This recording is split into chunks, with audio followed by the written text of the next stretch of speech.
lately, I have been using the iPad for just about everything. Whether I'm at the gym, chilling with some entertainment, chatting with my lawyer ChatGPT, eating lunch, visiting a museum, or snapping random photos. I mean, this thing has been glued to me every single day for the past week.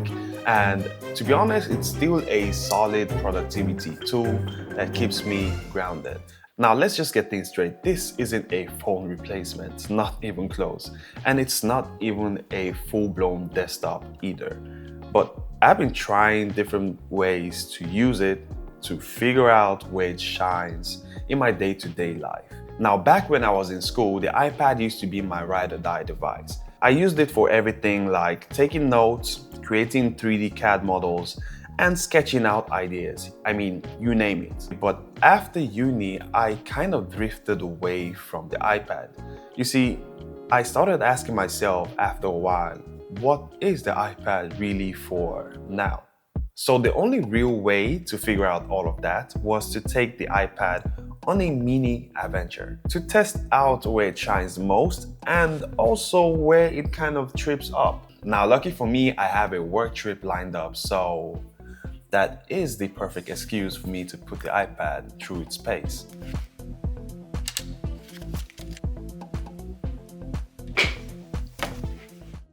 Alright, so good morning. You're probably hearing me from my camera because my microphone is having a few problems, but that's not the point. The point is today I am doing something super crazy.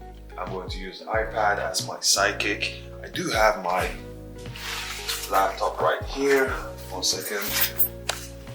Yeah, so I do have my laptop right here, and I feel like this is just way too much. So I'm going to replace this with my iPad and 2 and just see how this goes throughout the day. Now, part of this trip was also for work, which I couldn't film because of security reasons.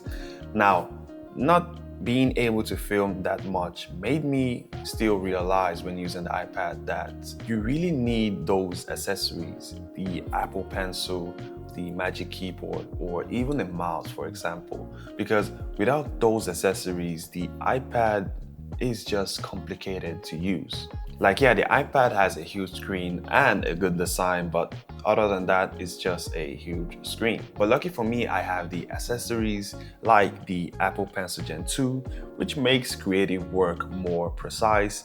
And I've also got the Magic Keyboard too, which honestly helps me stay grounded when I'm writing scripts, jotting ideas, or just brainstorming. But let's just be real, these things are not cheap, and if you don't have any of these items, then you are kind of missing out on those full paid experience, which in my case, I think you're missing out a lot. But anyway, the other place I felt I needed to try the iPad was at the gym, because I haven't really seen so many people use the iPad at the gym, but it was such a funny and interesting experience to use the iPad at the gym. I'm not gonna lie. This workout, they hit hard. I gotta go. I used it to watch workout tutorials and follow along sessions, and it was super helpful, especially if you're new to the gym or trying out perfect techniques. It was such a good way to use the iPad. Now, would I pull out a giant screen in the middle of a packed gym? Maybe not. It would have been super awkward. But if you're on your own, or maybe on a Zoom call with a remote fitness coach following a class, the iPad absolutely holds its own. But using it to play music at the gym, yeah, not ideal. You already have your phone, and it's bulky and it's awkward, so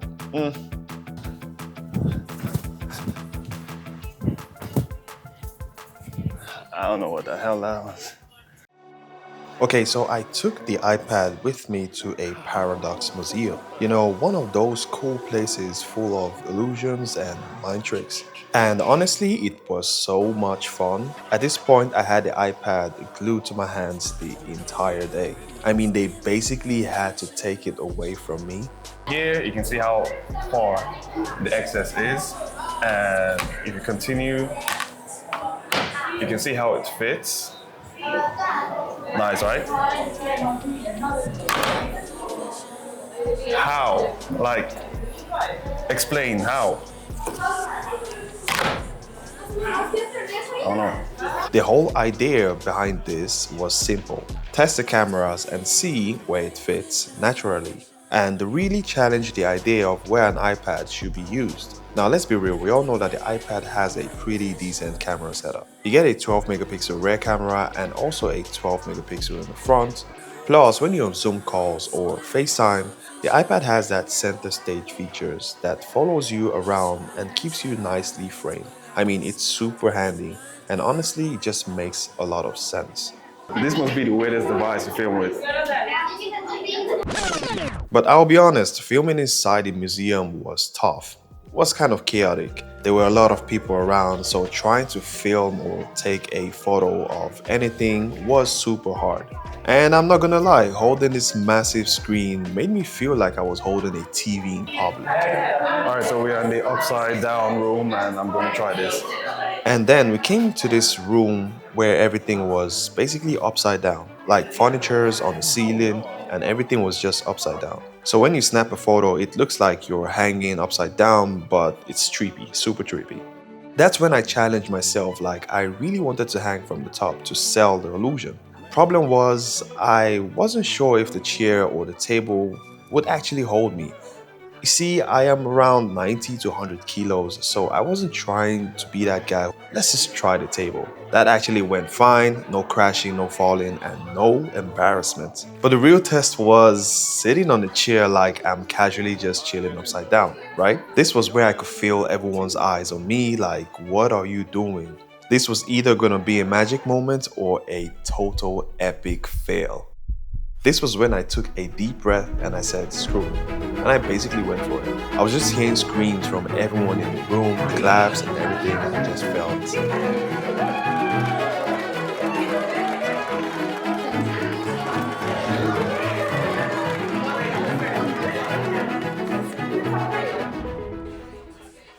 Honestly, this is where I feel like the iPad clicks.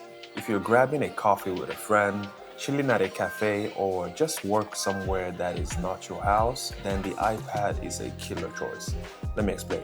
Checking emails, writing a few word replies, chatting with people, the iPad fits right into that lifestyle. You've got a big screen real estate, the magic keyboard, a trackpad, basically everything you need to stay productive without feeling like you are lodging around with a full laptop. Look, the iPad is just super underrated. Most people don't even know what to do with it, and that's just the issue. You see, if you're someone who needs to write a lot, idea generate, manage projects, or just create in general, the iPad seriously puts you in the right headspace. And if you're looking for the newer iPad like the M4 version, you get an OLED screen now, and man, that thing looks gorgeous. True black, color pop-ups, and it just looks amazing throughout, even when you're outdoor. If you're still rocking the older version like mine, then you get the IPS display, which are still solid by the way. You still get a 10 hours of battery life, which isn't bad, and a Thunderbolt USB-C port for super fast charge. And speaking of display, on the M2 you get about 500 nits of brightness, and on the M4 you're looking around 1000 nits, which is a massive difference, especially when you're outside writing emails or watching movies, for example. But at the end of the day, this video was to show you guys different ways you can actually use your iPad. Hopefully it helps you guys think a little bit different about it, and maybe you get inspired to get most out of yours. I'm still daily driving my iPad M2, and honestly, it's been great. No lags, no weird slowdown. I mean, it's just holding it down. I'm planning to keep using it for as long as I can. And if you like videos like this, where I talk about tech and real use cases, make sure to hit the like and subscribe button. And I'll catch you guys next week. All my life, they be trying to keep me down. All this time, never thought I'd make it out.